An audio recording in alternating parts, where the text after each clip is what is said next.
Les premiers contacts entre l'homme et le chat coïncident avec le début de l'agriculture.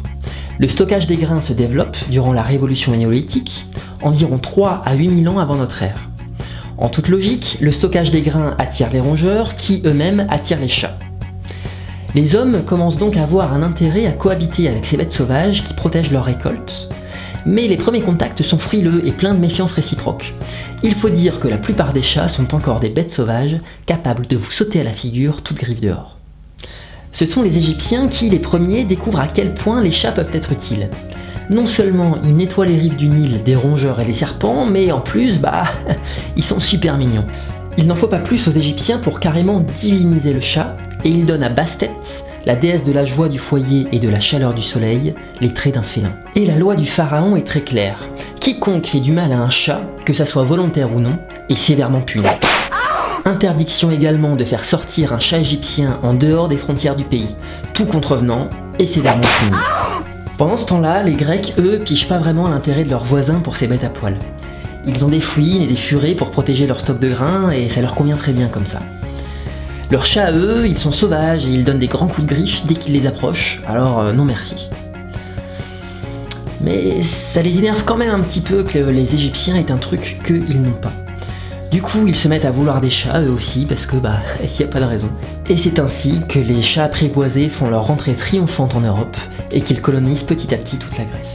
Bientôt, ce sont les Romains qui, en 146 avant Jésus-Christ, vont s'emparer de la Grèce. Comme ils n'ont pas beaucoup d'imagination, les Romains, ils vont s'approprier les dieux grecs, l'art grec, la culture grecque, la bouffe grecque et les chats. Et les petites jupettes à lamelles aussi, mais bon, faut pas trop se moquer parce que ça les énerve.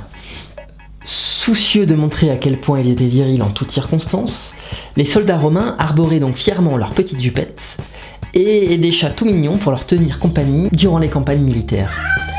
C'est ainsi que le chat se répandit dans toute l'Europe au gré des conquêtes militaires romaines. C'est vers le XIIIe siècle que l'on assiste à un revirement de situation. L'Église catholique doit faire face à une montée en puissance des cultes païens et durcit donc son discours envers tout ce qui n'est pas bon chrétien. Et comment le chat pourrait-il être un bon chrétien alors qu'il passe son temps à dormir et à forniquer? Paresse et luxure, deux péchés capitaux pour le prix d'un. Le chat, surtout quand il est noir, est donc désormais associé aux cultes infernaux. L'Église est catégorique. C'est par une bulle du pape Grégoire IX, en 1233, que le chat fut déclaré serviteur du diable.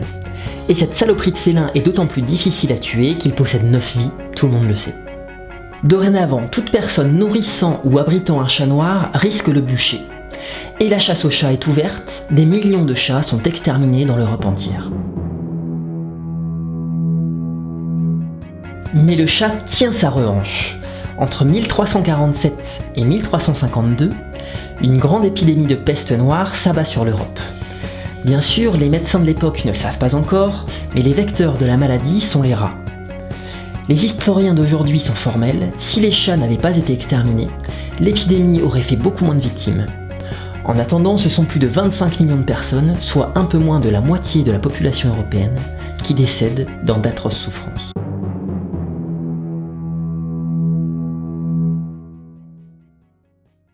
C'est seulement à partir de la Renaissance que le chat est peu à peu réhabilité. Les artistes s'en mêlent et Théophile Gautier, Charles Baudelaire, Chateaubriand, Colette ou encore Marcel Aimé leur rendent de vibrants hommages.